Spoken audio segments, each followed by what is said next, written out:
தோல் நோய் மருத்துவரா இப்போ கொஞ்ச காலமா இளைஞர்கள் எழுச்சி பார்த்துக்கிட்டு இருக்கிறது என்னன்னா, அழகாகணும், சிகப்பாகணும், கலர் ஆகணும். ஏன்னே புரியல. எல்லாருக்கும் அது ஒரு பெரிய வெறியாயிருச்சு.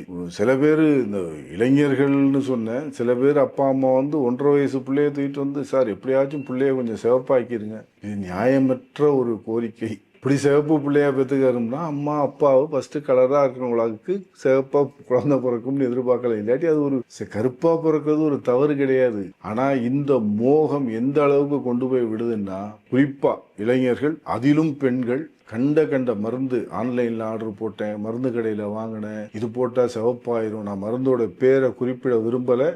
நான் இது சொல்லும் போதே உங்களில் நிறைய பேர் குறிப்பாக அதை பயன்படுத்துவர்களுக்கு உங்களுக்கு அந்த பெயர்கள் கண் முன்னாடி வந்து போகும். ஆனால் அதோட விளைவுகள் என்னன்னு நான் சொல்கிறப்ப நிச்சயமாக அந்த மருந்தை நீங்கள் பயன்படுத்திக்கிட்டீங்கன்னா இது உங்களுக்கு கடவுள் கொடுத்த ஒரு நல்ல வாய்ப்பு.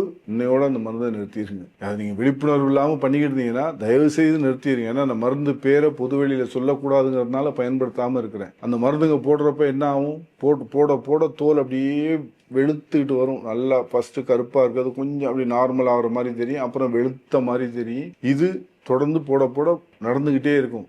ஆனா இதை பண்ண உங்க தோல் என்ன ஆகிட்டு இருக்கும், தோலோட தடிமன் குறைந்து கொண்டே இருக்கும். தோலோட இயற்கையான தடிமன் குறைந்து கொண்டே இருக்கும்.